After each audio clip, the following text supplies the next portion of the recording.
എല്ലാ news channel, influencers, YouTubers എന്തുകൊണ്ട് നിങ്ങൾ ആരും ഇതിനെപ്പറ്റി സംസാരിക്കുന്നില്ല? ചെറിയ ചെറിയ കാര്യങ്ങൾ പോലും ചർച്ച ചെയ്യപ്പെടുന്ന ഈ സോഷ്യൽ മീഡിയയിൽ എന്തുകൊണ്ട് ഈ ഒരു കാര്യം മാത്രം ആരും സംസാരിക്കുന്നില്ല? When a woman faces a sexual issue in public, everyone talks about it.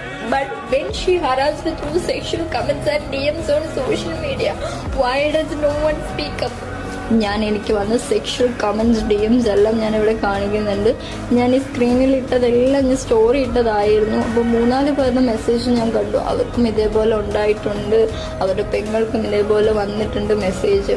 ഇൻഫ്ലുവൻസേഴ്സിന് മാത്രമല്ല, ഒരുപാട് പെൺകുട്ടികൾക്ക് ഇത് വരാറുണ്ട്. ഇപ്പൊ നിങ്ങൾക്ക് തോന്നാം എനിക്ക് കംപ്ലൈന്റ് ചെയ്തൂടെ, എത്രയെന്ന് വെച്ച് ഞാൻ കംപ്ലൈന്റ് ചെയ്യും. ഇനിയിപ്പോ കംപ്ലൈന്റ് ചെയ്യുവാണെങ്കിൽ എന്റെ പ്രശ്നം മാത്രമേ തീരത്തുള്ളൂ. എത്ര പേര് ഈ ഇഷ്യൂ ഫേസ് ചെയ്യുന്നുണ്ട്? സെലിബ്രിറ്റീസിന്റെ ഫോട്ടോ മോർഫ് ചെയ്ത് എനിക്ക് DM അയച്ചിട്ട് വൾഗറായിട്ട് സംസാരിക്കുന്ന ഒരുപാട് പേരുണ്ട്. ഒരുപാട് നാള് ഞാൻ ഇത് ഇഗ്നോർ ചെയ്തു. ഇനി പറ്റില്ല, ഇനി സംസാരിക്കണം. This kind of dirty comments makes me uncomfortable and hurt me a lot inside.